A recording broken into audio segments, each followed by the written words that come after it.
vamos a ver ahora epilepsia. ¿Ya? Entonces, cuando vemos epilepsia tenemos que tocar dos conceptos.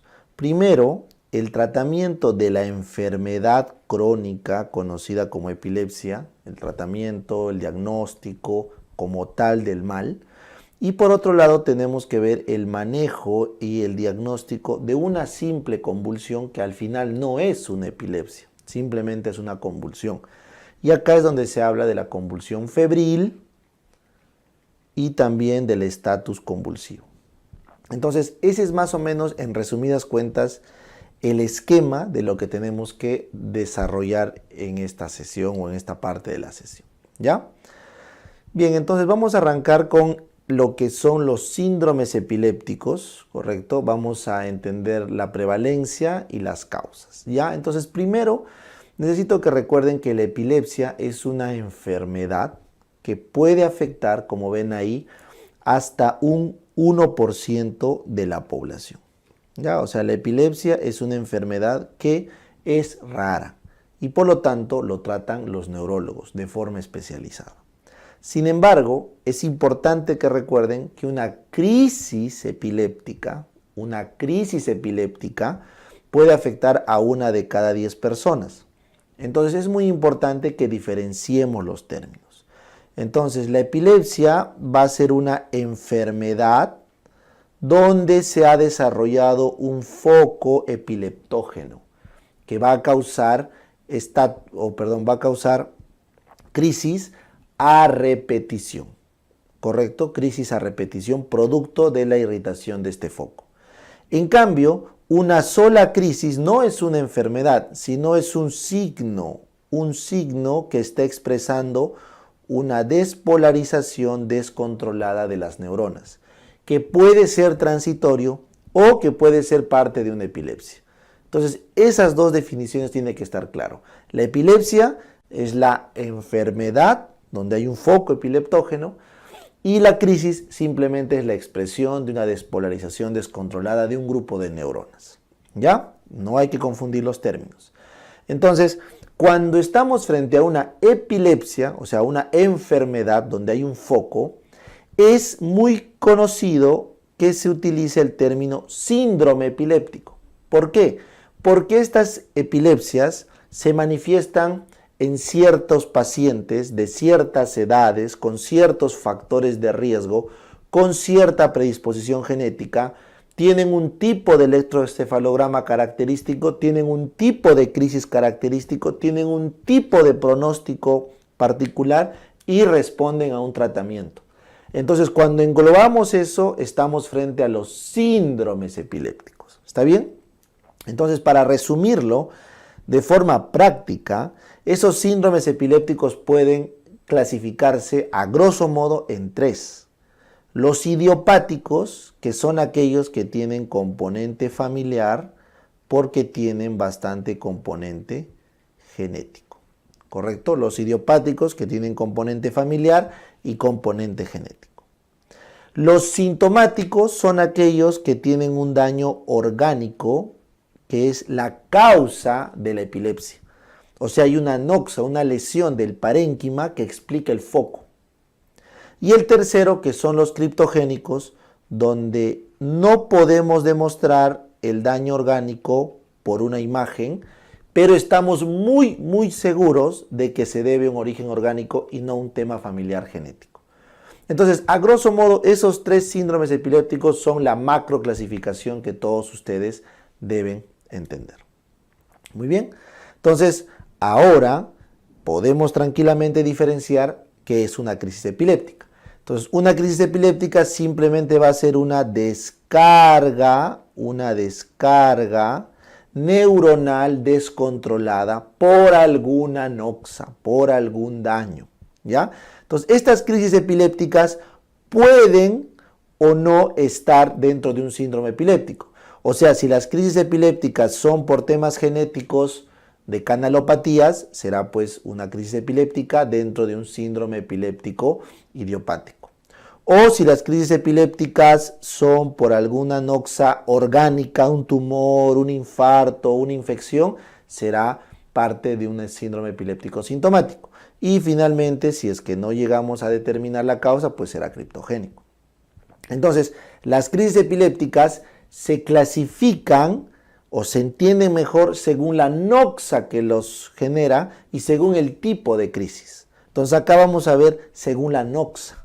Por ejemplo, de 0 a 2 años, la noxa, el causante principal de una crisis epiléptica, son problemas de hipoxia, problemas metabólicos, problemas infecciosos.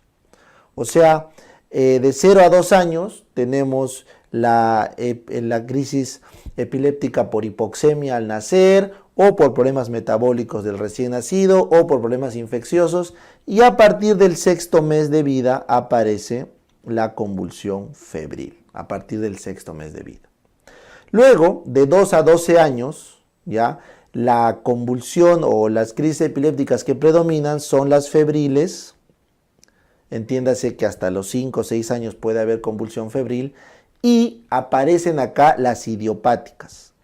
Las idiopáticas, pero de la niñez, así se conoce. Las idiopáticas de la niñez. ¿Ya? Entonces, cuando tenemos una crisis producto de un problema genético familiar, de una canalopatía a esta edad, la llamamos una crisis idiopática de la niñez. Ahora, de los 12 a los 18 años, acá ya aparecen los traumatismos. Recuerden, un TEC puede generar una crisis, ¿ya? ¿Y por qué de 12 a 18 aparecen los TECs? Porque ya los adolescentes ya practican deportes un poquito más arriesgados, patineta, bicicleta, no sé, pues los mismos deportes de contacto, entonces se tequean. Y aparecen los idiopáticos, pero ya no se llaman de la niñez, sino juveniles. Los idiopáticos juveniles son las causas genéticas familiares, pero que se manifiestan a partir de los 12 años. ¿Listo? Luego tienes de los 18 a los 35, o sea, en la edad adulta, ahí sí ya tenemos de lleno los traumatismos, los tequeados por accidentes de tránsito, es lo que manda, pero se puede añadir la neurocisticercosis. La neurocisticercosis en ciertos países, en ciertas regiones, donde hay harta prevalencia, se manifiestan a esta edad porque la infección o la infección, se ha dado en etapas de la niñez y toma tiempo pues hasta hacer la clínica neuronal. ¿Ya? De los 35 en adelante, ya los traumatismos pasan a segundo lugar por varias razones, ¿no? O sea, el adulto ya es más cauteloso, manejan con menos vehemencia, no hay tanto manejo en estado de ebriedad, adquieren más de expertise en las actividades que hacen, etc. Pero lo que prima acá son los tumores. Entonces, si ustedes tienen un adulto joven de 35 a 55 años que está convulsionando de la nada, entonces sospechen que puede tener un tumor cerebral. Y bueno, ya en segundo lugar los traumatismos. Y finalmente, cuando pasa los 55 años, lo más probable es que sea una enfermedad cerebrovascular la causante de la convulsión. Después tumores y luego las enfermedades degenerativas. ¿Correcto? Entonces, de todo lo que les he hablado acá es la clasificación de las crisis según la edad y las causas. Por lo tanto, serán idiopáticas las crisis de la niñez y juveniles idiopáticas. ¿Correcto?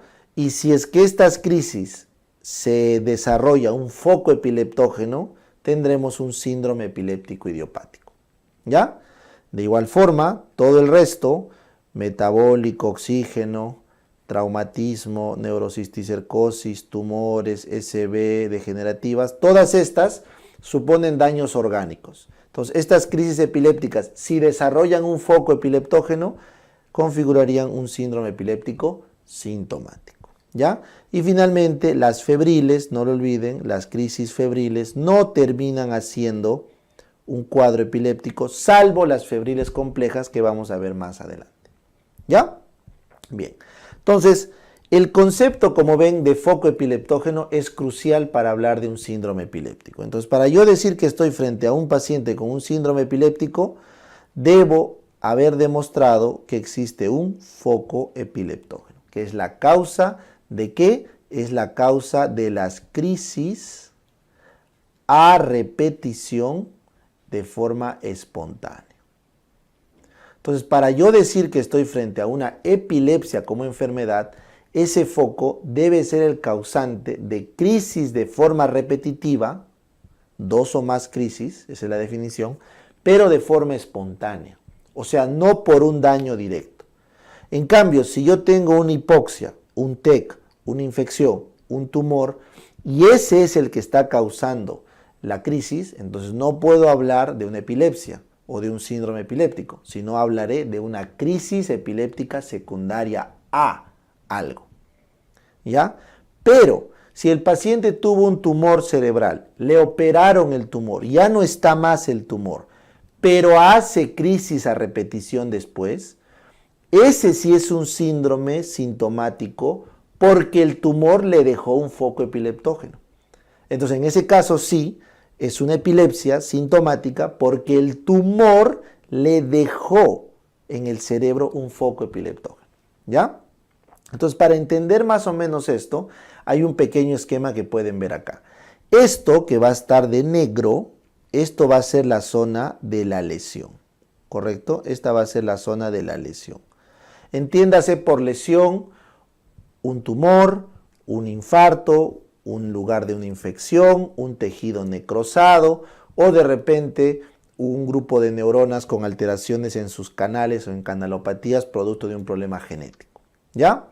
Entonces, ese grupo de neuronas lesionado va a ser la explicación fisiopatológica de la crisis. Sin embargo, no siempre ese foco de la lesión es el que se expresa clínicamente. Entonces, cuando este foco de lesión entra en una descarga descontrolada, o sea, entra en crisis, contagia a tejido adyacente nervioso. Entonces, este tejido adyacente, por ejemplo este de acá, puede ser el que te da los síntomas. Entonces, puede que la sintomatología de la crisis epiléptica sea la manifestación de este de acá. ¿Correcto? O puede ser que este foco de acá se haya vuelto el foco o el sitio de la génesis de la epilepsia. O sea, puede que esta lesión no es la que desencadena la descarga, sino esta otra zona que está alrededor de la lesión es la que se vuelve la zona de la génesis de la epilepsia y esta es la que activa a la zona sintomática. Entonces, toda esta zona que están viendo de naranja, esto es lo que se conoce como el foco epileptógeno. Entonces, el foco epileptógeno se conoce como la zona nerviosa que incluye a la lesión originaria, si es que la hubiera, a la lesión que manifiesta los síntomas, o sea, la que expresa el tipo de crisis, porque hay crisis motoras, sensitivas, sensoriales, etc. Entonces, eso explica los síntomas. Y también incluye a la zona de neuronas que generan la epilepsia, o sea, el foco epileptógeno de descargas, cuando este no es el de la lesión propiamente dicha. Entonces, eso es el foco epileptógeno. ¿Listo? Muy bien. Ahora, ese foco epileptógeno puede estar encendido como puede estar apagado, porque un paciente epiléptico no está todo el rato convulsionando. O sea, puede estar como no estar convulsionando o activo. Entonces, la teoría que dice qué cosa lo prende a ese foco es que hay un tejido alrededor, que es esto que estoy pintando acá con estas barras. Hay un tejido alrededor que es la zona de irritación. Entonces, este tejido de acá es el que irrita al foco epileptogénico y lo activa. Entonces, acá está en este foco o en este tejido de irritación están los desencadenantes. Los desencadenantes de una convulsión se pueden entender porque la zona de irritación es la que activa el foco. Entonces, ¿cuáles son los desencadenantes? Son varios. El alcohol, la falta de sueño, ciertos medicamentos, inclusive ciertos anticonvulsivantes. Varias cosas pueden iniciar la crisis en alguna persona que tiene su foco. ¿Ya? Y finalmente, esta zona de irritación, cuando activa el foco epileptógeno, termina generando alrededor de ella esta zona que ven acá, esta externa, que viene a ser la zona de disminución de la funcionalidad o alteración de la funcionalidad. Entonces, un paciente cuando está convulsionando hace su crisis, pierde el sensorio y de repente luego puede tener una parestesia de miembro superior. O sea, pierde la función del miembro superior y luego lo recupera. O puede quedar con trastorno de conciencia transitorio y lo recupera. O puede hacer amnesia. Entonces, este tejido que alrededor del foco y alrededor de la zona de irritación quedó disfuncional de forma transitoria es el tejido disfuncional que está alrededor del foco epileptógeno. Entonces, este es un modelo fisiopatológico que explica bien cómo es la creación de un foco epileptógeno. Entonces, si tú dices, doctor, yo soy epiléptico, ¿por qué? Porque tengo varias crisis, más de dos, o sea, dos o más crisis, repetidas de forma espontánea, que no se han desencadenado por algo. Pero todo esto ocurrió desde que me operaron de un tumor. Ah, ya, entonces tu crisis inicialmente fue por un tumor, ese tumor generó un foco, esa lesión tumoral generó un foco epileptógeno. ¿Y qué tipo de crisis haces? Veo moscas, cada vez que hay crisis veo moscas. Ah, entonces el síntoma es de tipo visual, ¿correcto? ¿Y qué te desencadena? Me desencadena cuando veo destellos de luces. Ah, entonces la zona de irritación es de repente la que detecta las luces. Entonces esa te irrita y eso activa tu foco. Y después, doc, tengo problemas para interpretar la lectura y todo, y luego se me pasa y puedo leer otra vez. Ah, tienes una zona de disfunción transitoria que tiene que ver con el área de la visión secundaria. Entonces, esa es una explicación fisiopatológica de cómo se formó el foco epileptógeno en esa persona que tuvo un tumor o que tuvo un neurocisticerco en el occipital. ¿Entendieron? Y así se puede aplicar para el resto. Bien, ahora, lo siguiente que deben entender es qué cosa genera esa descarga eléctrica. O sea, en una crisis epiléptica, ya sea simple o en una repetida que da un síndrome epiléptico, ¿qué es lo que pasa bioquímicamente? Entonces, para eso tienen que recordar este balance. Ustedes tienen que saber que el principal excitador del sistema nervioso es el glutamato. ¿No es cierto? El glutamato. Y el principal inhibidor es el GABA. Entonces, el equilibrio de la despolarización depende del equilibrio del GABA-glutamato. Y miren, muchachos, cómo tanto el glutamato como el GABA, ambos vienen de la glutamina. Y la glutamina, como ven, se sintetiza activamente en el astrocito. Entonces hay una teoría muy fuerte de que el astrocito, o sea la glía, es muy importante en el proceso de equilibrio glutamaérgico-GABAérgico. ¿Está bien? Y como pueden ver acá, el glutamato que libera la vía excitadora regula el astrocito y el GABA que libera la vía GABAérgica regula el astrocito. De esa forma que hay un balance. Por lo tanto, en el foco o en la formación del foco epileptógeno es crítico la complicación de la glía.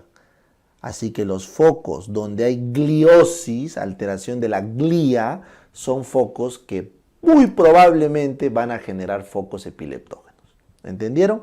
Es importante notar el balance glutamatérgico-GABAérgico y la glía en la fisiopatología. Y de esta misma forma, ustedes van a entender que los fármacos más potentes contra la epilepsia van a ser los que bloqueen la vía glutamaérgica o los que aumenten la vía GABAérgica. Son los más potentes de todos. ¿Ya? Bien. Vamos al siguiente. Entonces, en estos síndromes epilépticos, lo que necesitamos hacer es un correcto proceso diagnóstico. ¿Ya? Entonces, para eso tenemos que hacer lo siguiente. Tenemos que primero identificar el tipo de convulsión o de crisis. Vamos a hablar crisis, ¿ya? Entonces vamos a, primer paso, establecer el tipo de crisis. Para establecer el tipo de crisis, primero tenemos que respondernos, ¿es de verdad una crisis? ¿Es una crisis? ¿No será una migraña con aura? ¿No será un síndrome conversivo? ¿No será un síncope? Entonces tienes que estar seguro que la clínica es de origen neurológico, ¿ya? Y la segunda ¿es de qué tipo? ¿De qué tipo es esta crisis? Entonces tenemos las crisis parciales o focales y las generalizadas, ¿correcto? Entonces decimos que una crisis es parcial, como ves acá, cuando solo se afecta una parte del parénquima. Y eso se ve en el electroencefalograma como una afectación solo de un trazado de electroencefalograma. Y la crisis generalizada, esta de acá, es porque se afecta todo el trazado del electroencefalograma porque está afectado toda la corteza. ¿Correcto? Entonces las crisis en primera instancia se dividen en parciales o focales también, crisis focal o crisis parcial, y en las crisis generalizadas. ¿Está bien? Ahora, esta clasificación solo es posible si es que usamos un electroencefalograma. Por eso el electroencefalograma es una pieza clave y crucial para determinar el tipo de crisis y por lo tanto es el paso inicial obligado en la evaluación diagnóstica de cualquier síndrome epiléptico. ¿Ya? Entonces identificamos el tipo de crisis con un electroencefalograma. En algunos casos es necesario añadirle video y es un video electroencefalograma donde hay que filmar al paciente para ver la crisis. ¿Ya? Y en algunos casos es necesario estudiarlo mientras está durmiendo, ¿correcto? Entonces se hace una polisomnografía con video electroencefalograma para ver durante el sueño, cuando se manifiesta ahí las crisis, y tener el dato completo. Pero eso ya son estudios adicionales. Lo ideal es un electroencefalograma, ¿ya? Recuerden, el electroencefalograma te va a dar un trazado durante la crisis y te va a dar un trazado intercrisis. O sea, puede haber un trazado al momento de la crisis y aparte un trazado entre crisis y crisis. Lo ideal es encontrar el trazado intercrítico, porque el trazado durante la crisis es obvio porque clínicamente se va a ver al paciente convulsionando en la mayoría de casos. Pero cuando no está convulsionando, el foco epileptógeno deja su señal a través de una pequeña descarga normal intercrítica. Y esta es la que ayuda al neurólogo a establecer el diagnóstico del foco epileptógeno. ¿Ya? Sin embargo, existe otro tipo de clasificación en función de la manifestación clínica. O sea, las crisis donde hay movimiento se llaman convulsiones y las crisis donde no hay movimiento se llaman no convulsivas. Y entonces dentro de esa clasificación, que ya sería una clasificación clínica, la clasificación clínica sería convulsiva porque yo veo movimiento y no convulsiva porque no veo movimiento. ¿Ya? Entonces bajo esa lógica tenemos las crisis convulsivas donde hay movimiento, se pueden subdividir según el electroencefalograma en generalizadas y focales. Por lo tanto, tendré motoras generalizadas, motoras focales. Y las motoras generalizadas a su vez tienen subtipos. Puede ser tónica, cuando lo que predomina son los movimientos extensores de tono muscular. Puede ser clónica, donde lo que predomina es el movimiento clónica. Puede ser atónica, donde desaparece el movimiento. O puede ser mioclónica, donde aparecen reflejos mioclónicos. O la más conocida de todas, la famosa tónico-clónica. La tónico-clónica combina espasmos de extensión tónico con movimientos clónicos. Y esa tónico-clónica, recuerden, es la más frecuente en los niños. Es la más frecuente febril. ¿Ya? Muy bien. Sin embargo, en el adulto, lo más frecuente es que sea focal, ya sea motora o sea una no convulsiva focal. ¿Ya? Entonces, en el adulto, la forma más frecuente es la focal, en el adulto. Y en el niño, la más frecuente es la generalizada. ¿Por qué? Porque la tónico-clónica generalizada es la más frecuente en las idiopáticas y en las febriles.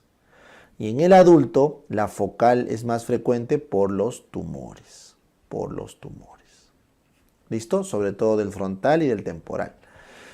Bien, ahora, si es que hablamos de una crisis no convulsiva, nos estamos refiriendo a que el paciente tiene la crisis en un área que no es motora, ¿correcto?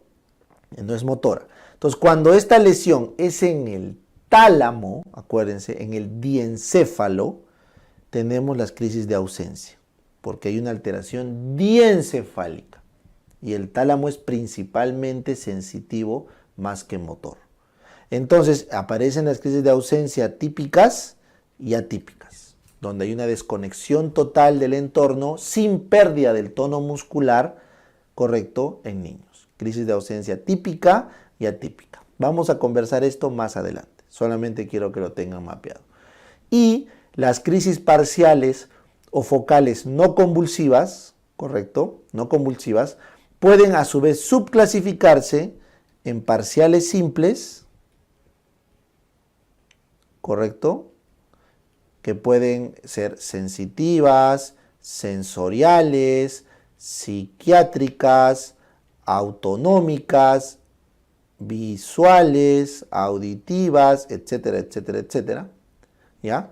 Y las parciales complejas, ¿ya? Que pueden ser igual, sensitiva, sensorial, pero se llama compleja porque es repetida, se repite varias veces, porque es prolongada, suele durar más de 10 a 15 minutos, porque disminuye el sensorio, hay compromiso del sensorio, porque aparecen automatismos o movimientos automáticos, o porque aparece un fenómeno posital.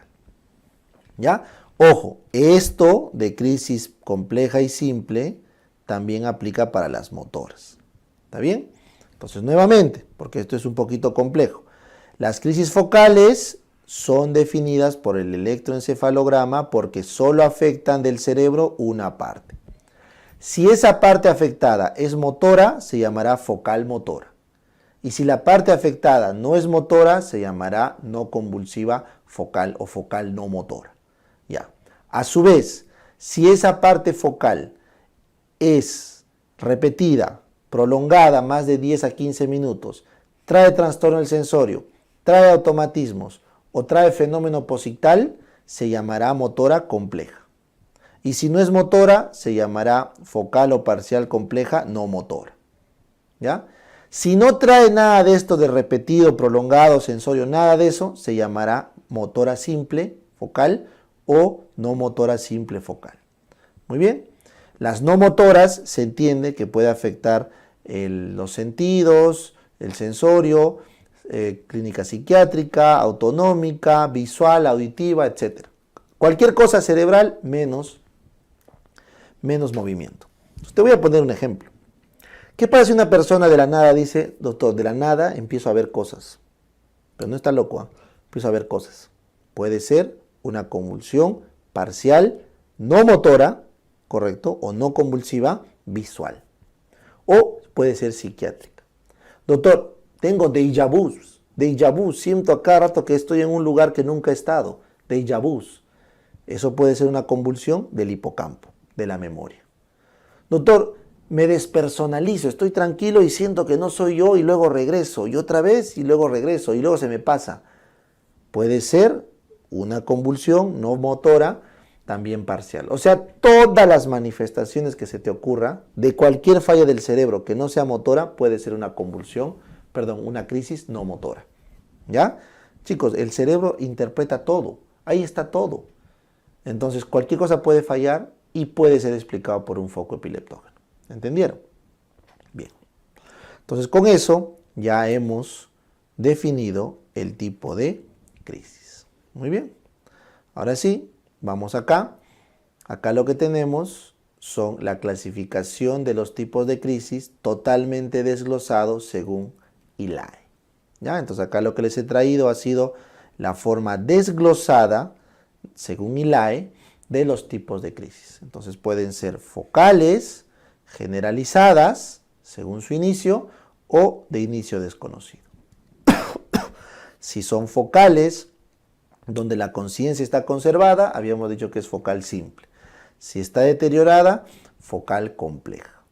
Y a su vez se divide en motoras, en no motoras.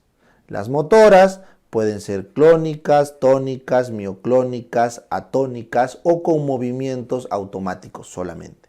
¿Ya? Espasmos también, hiperquinesia. Ya, eso es adicional. Si es no motor, puede ser autónomo. Ojo, no confundir automatismo con autonomía. Autonomía se refiere al sistema vegetativo. Automatismo se refiere a movimientos automáticos como chupar el dedo, prensión de las manos.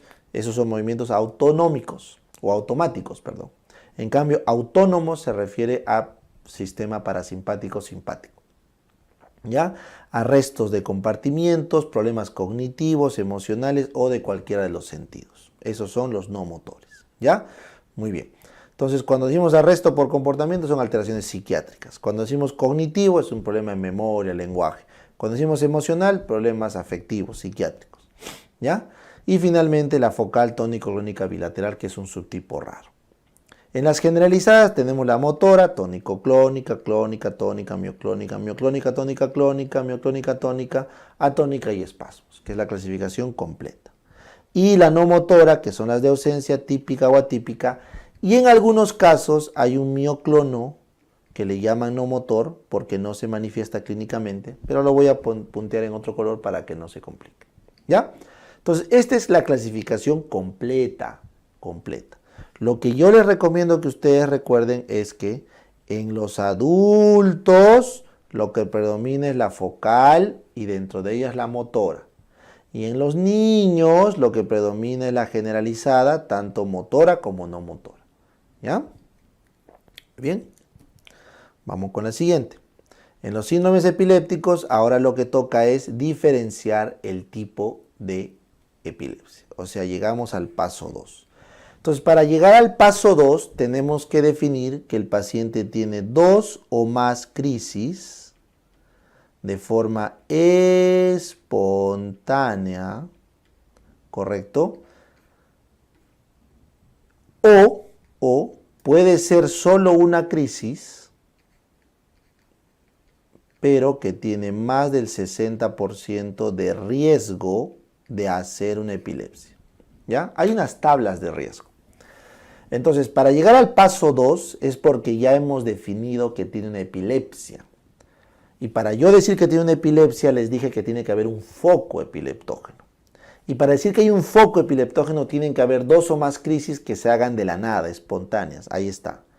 Pero existe una definición actualizada para una sola crisis, siempre y cuando el paciente tenga más del 60% de riesgo. Por ejemplo, si un paciente hace un traumatismo encefalocraneano severo, con una hemorragia severa, y hace una crisis convulsiva, una sola crisis espontánea, pero ha sido como antecedente ese tequeo fuerte, entonces ese TEC es altamente probable que le haya dejado un foco epileptógeno, más del 60% de riesgo. Entonces ya no tengo que esperar a la segunda crisis espontánea. Basta con la primera crisis espontánea para hacer el diagnóstico. ¿Ya? Entonces, como sé que quizá esto les está generando un poco de duda, lo vamos a hacer en una línea de tiempo. Tengo una persona totalmente sana, pero que de la nada hace una crisis espontánea. ¿Es epiléptico? No. Luego hace una segunda crisis espontánea. ¿Es epiléptico? Sí, porque ya tiene 2 o más crisis sin causa aparente. ¿Ya? Ahora te voy a poner otro ejemplo. Tengo una persona que ha sufrido un TEC. Ha sufrido un TEC. No se ha muerto, se ha tequeado. ¿Correcto? Y ha hecho un hematoma intracerebral severo. En ese momento ha tenido una convulsión. Entonces, ¿es epiléptico? No, no es epiléptico. porque esta convulsión se explica claramente por el evento agudo que ha habido. Pero luego ha pasado un tiempo y se entiende que este tiempo tiene que ser por lo menos más de una hora, esa es la definición entre crisis y crisis, ¿ya? Libre. Entonces ha pasado un tiempo X, ¿ya? Y el paciente hace una primera crisis sin causa aparente. ¿Es epiléptico o no? Entonces ahí va a depender si este TEC tiene más de 60% según las tablas de riesgo. Por el tamaño, la complicación, se va evaluando. Eso no voy a tocar ahorita. Entonces, si tiene más de 60% de riesgo por este TEC y ya hizo su primera crisis esporádica, ese sí es epiléptico. ¿Me entienden? ¿Y por qué es importante eso, Doc? Es importante decir que es epiléptico porque una vez que le has hecho el diagnóstico, le inicias fármacos antiepilépticos. Y eso suele ser a veces de por vida. Entonces, por eso es importante que una vez que hacen el diagnóstico, le arrancan fármacos antiepilépticos. Por ejemplo, esta persona, le arranco los fármacos, ya no va a poder manejar, ¿correcto? De repente, si era cirujano, no va a poder operar. Igual acá, le arranco los fármacos, ya no va a poder operar, no va a poder manejar carro, porque ya se tiene que hacer la prevención de las complicaciones de la epilepsia. Porque tú no sabes cuándo va a ser su siguiente crisis. ¿Entendieron? Muy bien. Entonces, dentro de esto, cuando ustedes identifican la epilepsia, también tienen que ponerle un apellido.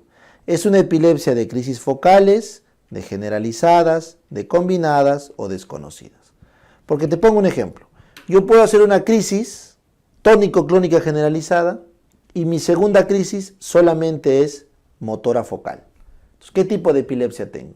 Combinada, tónico-clónica, generalizada, ¿qué tipo de crisis? Entonces, la única forma de llegar al diagnóstico nuevamente es con un electroencefalograma. Porque el electroencefalograma me va a dar el patrón focal o parcial o el patrón generalizado. No va a haber otra opción. ¿Ya? Bien. Muy bien. Dicho eso, ahora sí estamos listos para lo siguiente. ¿Qué pasa si ya sabemos el tipo de crisis, ya sabemos el tipo de epilepsia, pero aparecen otros signos y síntomas y edades de presentación y pronóstico, etcétera? Entonces, ¿qué cosa configuramos ahí? Los síndromes epilépticos. Entonces, se llama el síndrome epiléptico porque hay un tipo de crisis, hay una edad de presentación, hay un electroencefalograma característico, hay un tratamiento que responde, hay un pronóstico, hay un factor de riesgo, hay un factor desencadenante, etcétera, etcétera, etcétera. Entonces, si yo tengo todo eso configurado, he llegado al diagnóstico de un síndrome epiléptico. Hay un montón, pero vamos a hablar solamente de estos 5. ¿Ya? Por ejemplo, el síndrome de West. El síndrome de West aparece en los niños de 2 meses a 2 años más o menos, que han sufrido un trastorno metabólico, sobre todo un problema de encefalopatía hipóxica isquémica. Han hecho hipoxia al nacer. Estos niños tienen un tipo de crisis característica que son los famosos espasmos. Espasmos de flexoextensión. Esa es la forma característica. Y su electroencefalograma te da un patrón característico que es la ipsarritmia. La ipsarritmia. Entonces, si yo configuro todo esto que les estoy mostrando, la edad, la causa, el tipo de crisis y el electro, he configurado el síndrome de West. Vamos con el otro. El síndrome de Lennox ocurre en niños de 2 años en adelante, usualmente de 2 a 5 años. La clínica o el antecedente más frecuente es que hayan tenido West, o sea, su antecedente es el West. El tipo de crisis es polimorfa. Polimorfo significa que es tónica, clónica, de ausencia, o sea, tiene de todo, ¿ya? Y en el electro tiene complejos polipunta onda de 3 Hz, que es mal pronóstico. Entonces, si configuro todo eso, tengo el síndrome de Lennox-Gastaut. Las crisis de ausencia típicas, ¿cuáles son? Son aquellas que se desarrollan en niños de 5 a 10 años, ¿correcto? No hay un antecedente característico, no hay. Y las crisis son de ausencia, o sea, disminución del sensorio por breves periodos de tiempo, menos de 15 segundos, pero varias veces al día, sin perder el tono muscular. Esa es una crisis de ausencia típica. Y en el electroencefalograma tendremos complejos punta onda de 3 Hz. ¿Ya? En cambio, en la crisis de ausencia atípica, estos suelen ser niños de 9 a 12 años, o sea, mayores, donde sí tienen un antecedente de alguna lesión cerebral o algún componente familiar, donde su crisis también es pérdida del sensorio, pero que dura más de 15 segundos y es pocas veces al día, pocas veces al día. Y el complejo suelen ser también puntas ondas, pero menos de 3 Hz, es un poquito más frecuente. Entonces, eso diferencia a una crisis de ausencia típica de una atípica. Entonces, no es lo mismo, ¿ya? La atípica tiene peor pronóstico que la típica, ¿ya? Entonces, usualmente estos chiquitos, como ves acá, quedan con la mirada perdida, mirando en el horizonte y luego lo recuperan. ¿Quién se da cuenta? La maestra en el colegio, ¿ya? Y finalmente, la mioclónica juvenil suele ocurrir ya en niños de 12 a 19 añitos, en adolescentes, ¿correcto? En antecedente no hay un antecedente marcado, puede haber de repente un antecedente familiar, pero lo que sí es que estas crisis aparecen al despertar, o cuando el chico toma alcohol, o cuando hace una hiperventilación, o cuando tiene estímulos luminosos. ¿Ya? Estimulación lumínica. ¿Ya? Entonces hay unos flashes que pueden desencadenar. Por eso no sé si recuerdan, hace muchos años un capítulo de Pokémon fue prohibido porque el Pokémon yo me acuerdo del Porygon creo que era, mandaba unos rayos a una frecuencia que desencadenó varias crisis mioclónicas en chicos en Asia, pues, ¿no? Entonces a raíz de eso prohibieron el capítulo en el resto del mundo. ¿Ya? Es una estimulación electrolumínica, ¿no? O estimulación lumínica intermitente. Entonces, ¿qué tienen estos chicos? Estos chicos, como dicen, tienen mioclonos, su crisis es mioclonos, de miembros superiores sin perder la conciencia. Esa es la clínica. Hacen mioclonos, espasmos mioclónicos de miembros superiores sin perder la conciencia. El electroencefalograma tienen complejos punta onda de 3 Hz y en algunos casos polipunta ondas. Para que ustedes tengan una idea de cómo es un mioclono, yo sé que alguna vez en vuestra vida de noche han saltado, bueno, estaban durmiendo y ¡pum!, saltas. Ya, ese es un mioclono. Imagínate ese mioclono, pero solo en el miembro superior. Imagínate eso sin perder la conciencia al momento de despertar porque te metiste una bomba el día pasado, por alcohol o porque dormiste mal o por las luces. Eso es la mioclonía juvenil. ¿Ya? Bien. Entonces, estos son 1, 2, 3, 4, 5 ejemplos de síndromes epilépticos de todos los que hay. ¿Ya? Entonces acá les he traído, ¿correcto? Un ratito. Acá les voy a mostrar los síndromes epilépticos. Ahí está. ¿Ya? Entonces, eso que están viendo ahí, en esa lámina, son todos los síndromes electroclínicos que se han descrito, ¿ya? Entonces, de lo que hemos hablado, a ver, profe, ¿qué cosa nos ha hablado? Usted nos ha hablado del West, ¿no es cierto? Acá está. Déjenme ubicarlo. Acá está el Lennox-Gastaut. Muy bien, ahí está. Bueno, acá sí no lo han puesto, pues, ¿no es cierto? Síndrome de West. Ya acá hay que aumentar el síndrome de West, que también lo hemos hablado, ¿ya? Luego tienes acá, vamos acá a la mioclónica juvenil, acá está, mioclónica juvenil, muy bien. Y como puedes ver hay muchos más, muchos más. Entonces en los recién nacidos tienes las convulsiones neonatales benignas, la epilepsia neonatal benigna, el famoso síndrome de Ohtahara, las encefalopatías mioclónicas tempranas, que a veces lo comentan en pediatría. En la infancia tienes las convulsiones febriles, que vamos a hablar más adelante, la epilepsia benigna, la epilepsia infantil familiar benigna, el síndrome, acá esta vez, disculpen, West. Es que han hecho una traducción literal. Síndrome de West, ahí está, ¿ves? Tenía que estar. Síndrome de West, ¿ya? De 2 meses a 2 años. El síndrome de Dravet también, son mioclónicas de la niñez o de la infancia, ¿ya? Mioclónica de la infancia. Encefalopatía de la infancia. Ahí está. En la niñez hay las convulsiones febriles, pero de los niños, ¿ya? La occipital infantil. Las convulsivas mioclónicas o astáticas que antes se llamaban, ¿ya?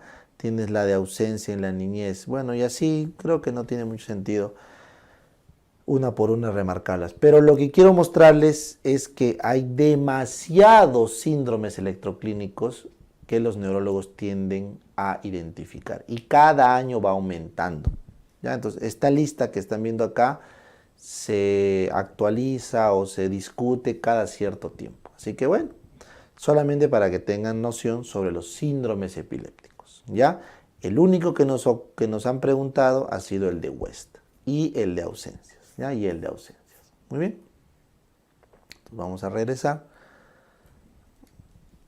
a lo que estábamos conversando, ¿ya? Entonces estábamos por acá, acá estábamos.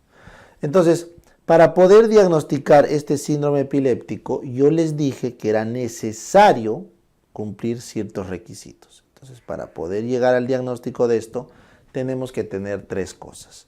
Uno, una historia clínica donde demuestre que hay 2 o más crisis espontáneas, habíamos quedado.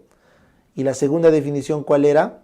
Una crisis espontánea, pero con más del 60% de riesgo de epilepsia según las tablas de SCORE. Entonces, ya sea esta o esta definición por historia clínica, tenemos el diagnóstico. Siempre es importante en historia clínica ver los antecedentes familiares y los antecedentes que nos puedan llevar a un daño orgánico del cerebro.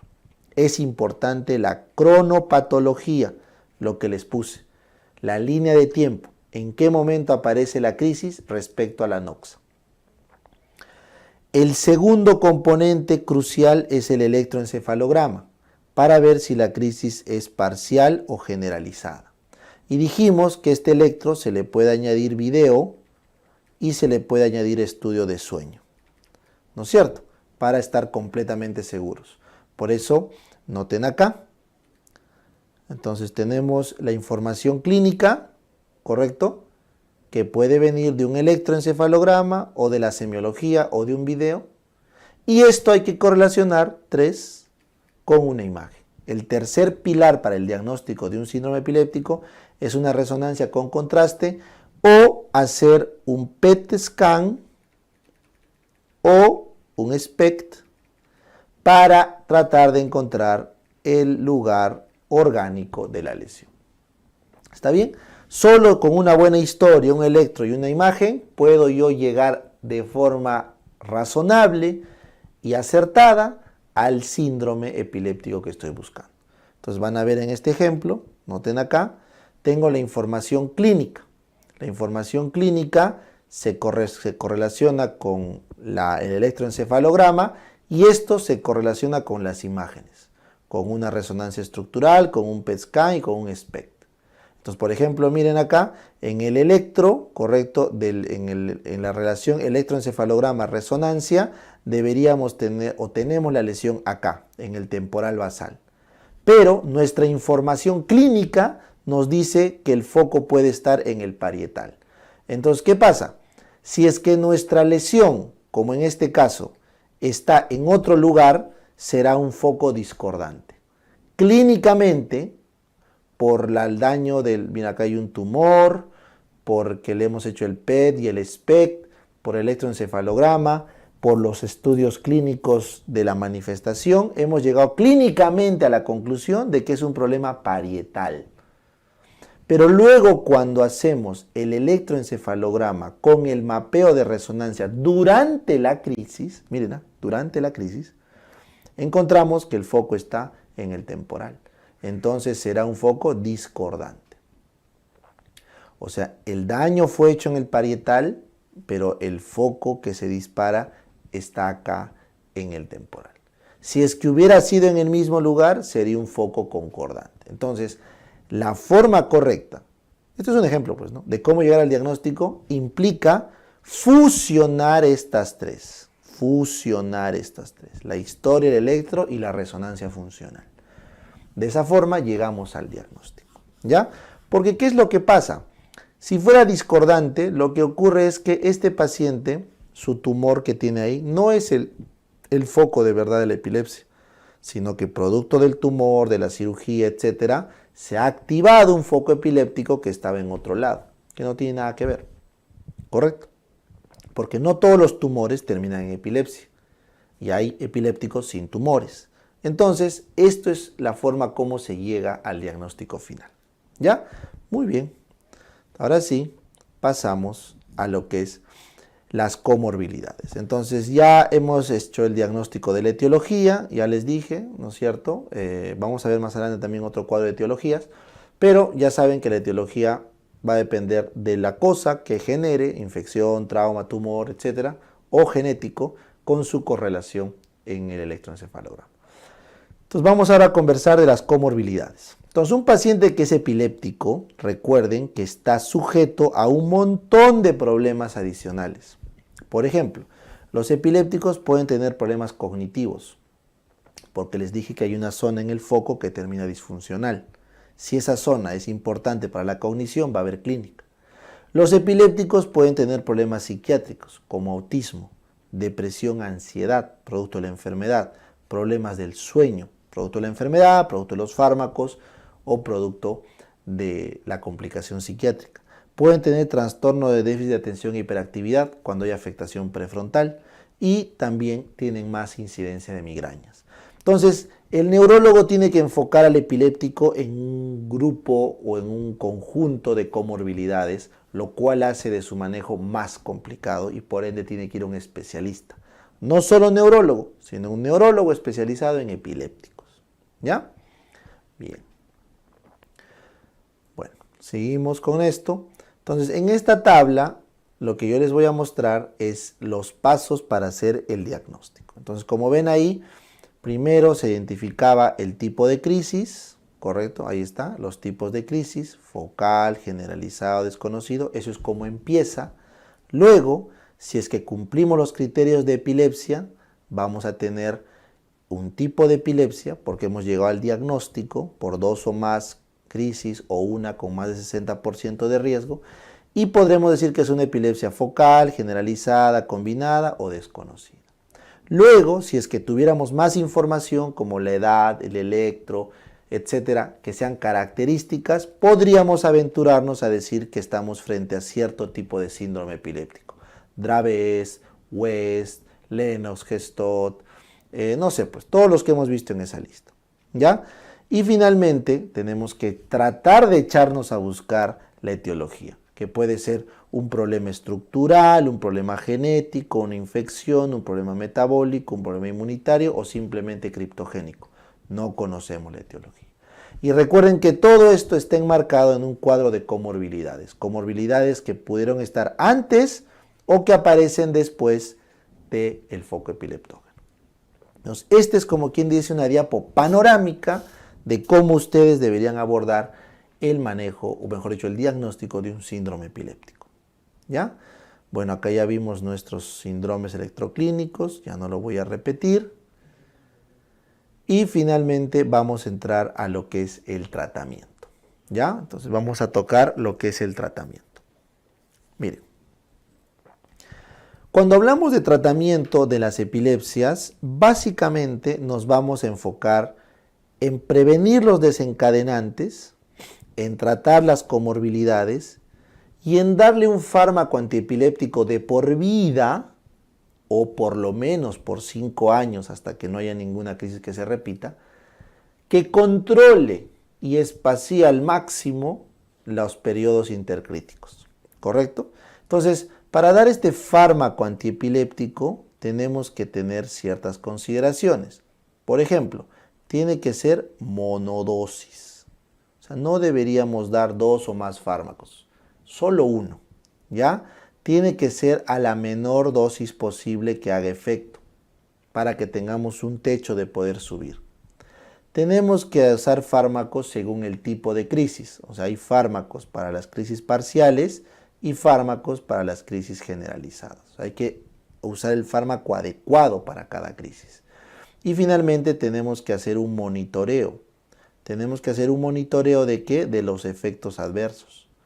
Los efectos adversos de los fármacos son importantes y por lo tanto, como se va a tomar tanto tiempo, tenemos que monitorizarlos. ¿Ya? Muy bien. Entonces, este es el mejor gráfico para que ustedes vean los lugares de acción y los mecanismos de acción de los anticonvulsivantes. ¿Ya? Por ejemplo, mire, para tú tener una despolarización, ¿qué tenías que liberar? Glutamato. ¿Correcto?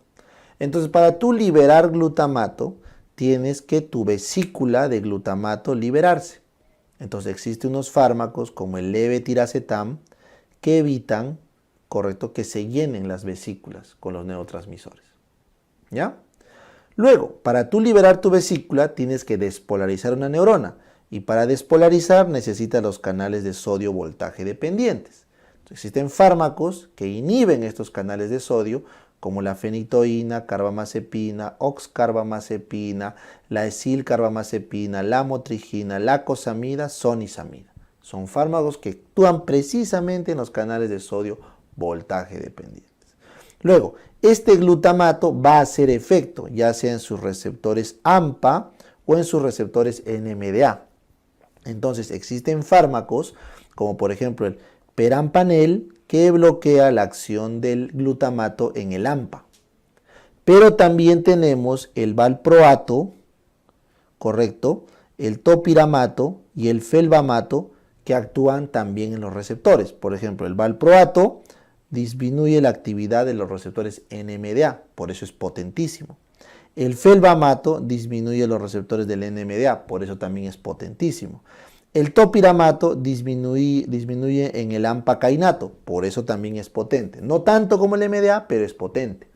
Entonces, esos son mecanismos que afectan o que explican en la función de los anticonvulsivantes.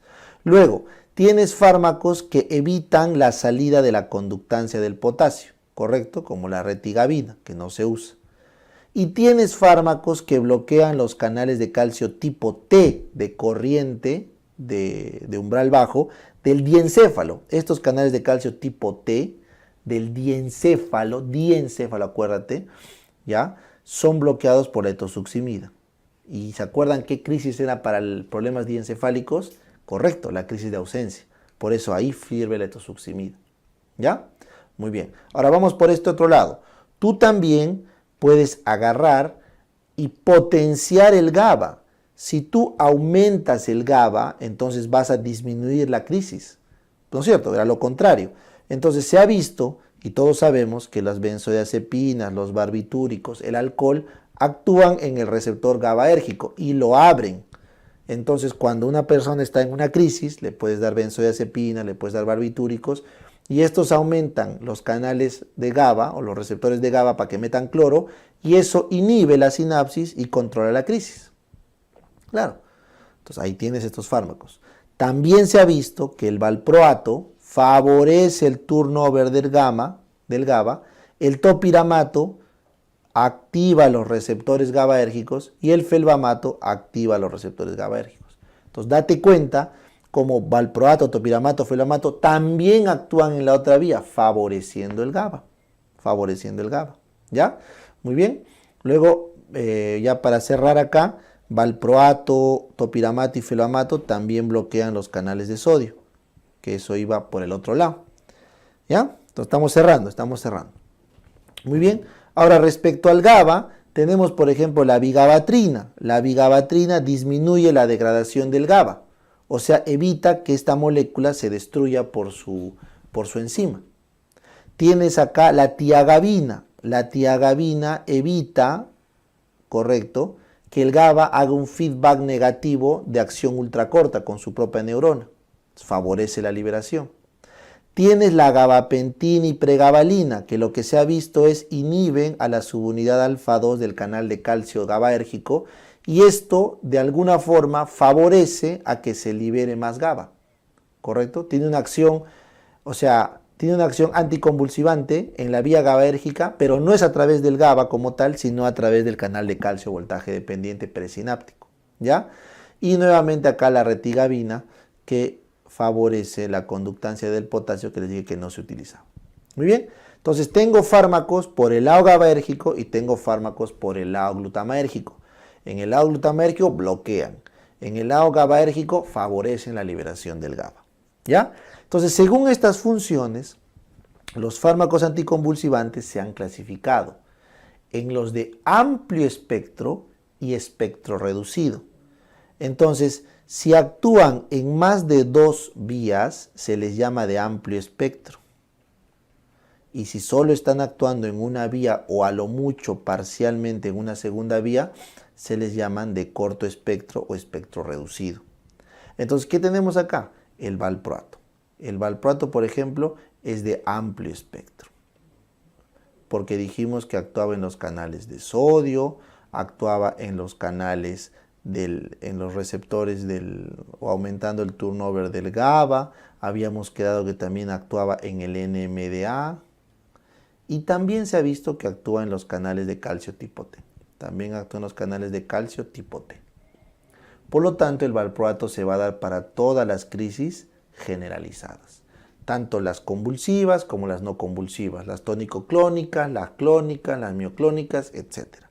Y se da para las crisis de ausencia atípicas. Entonces, para todas las generalizadas, correcto, tónico-clónicas, mioclónicas, y también para las crisis de ausencia, pero las atípicas.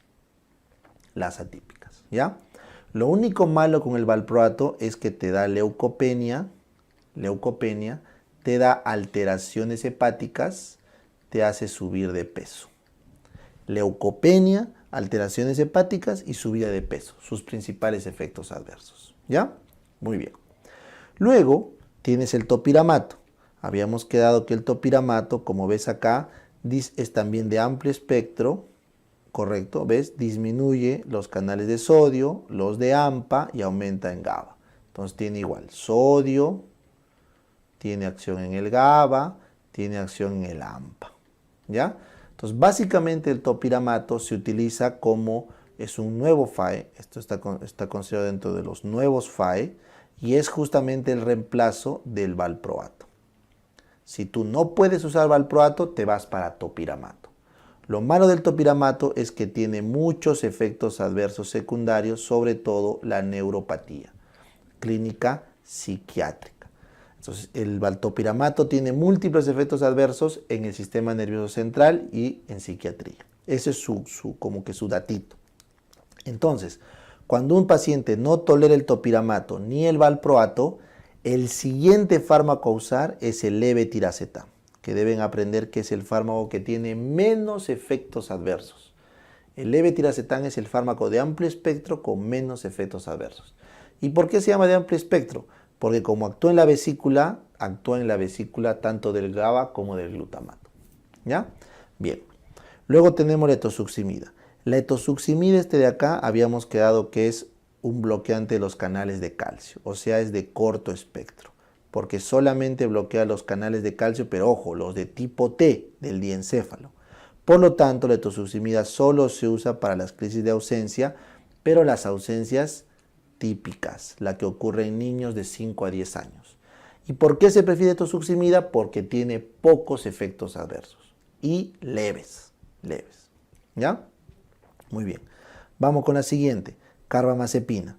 La carbamazepina es el fármaco también de corto espectro porque solo actúa sobre el receptor de sodio. Acá está. Pero es el fármaco de primera línea contra todas las crisis parciales. Todas las crisis parciales, motoras, no motoras, siempre preferimos primero carbamazepina. Lo malo con carbamazepina es que también da leucopenia, da hiponatremia, correcto, y da cefalea. ¿Ya? Cefalea, hiponatremia y te puede dar también leucopenia, carbamazepina. ¿Ya? Muy bien. Si es que no podemos dar carbamazepina, tenemos fenitoína. La fenitoína también es de corto espectro, también actúa sobre los canales de sodio, pero es de segunda línea. ¿Por qué, doc? porque la fenitoína tiene muchos efectos adversos, y yo me acuerdo así, que te vuelven feo. Fenitoína feo. Te da hipertrofia gingival, ¿correcto? Te da hipertricosis, te da alteraciones de tejido blando en la cara, ¿no? Disostosis frontal inclusive. Y la fenitoína en agudo te puede dar arritmias y ataxia. Entonces la fenitoína es peligroso. Por eso se prefiere carbamazepina antes que fenitoína, a pesar que la fenitoína, como ves acá, también está involucrada solo en los canales de sodio y es de corto espectro. ¿Listo? Entonces, ¿cuál es la ventaja de la fenitoína frente a la carba? La potencia. Fenitoína es más potente que la carba. ¿Listo? Bacán. Entonces, este gráfico es el mejor para que entiendan los anticonvulsivantes o antiepilépticos, mejor dicho, crónicos. Recuerden, si una paciente está gestando o tiene algún tratamiento con algún otro medicamento de largo plazo, o es anciano o tiene algún problema farmacocinético, tienen que dosar el FAE. Recuerden, el FAE tiene que darse a la menor dosis para hacer efecto, y tú puedes subir la dosis hasta la máxima antes de que cause efecto adverso. Entonces el FAE se tiene que dosar. Se tiene que dosar cuando no estoy llegando al efecto deseado o cuando ya están apareciendo los efectos adversos. ¿Y en quiénes se dosa? En gestantes, en ancianos o en pacientes que están recibiendo otra medicación que interfiere con los FAE. ¿Ya?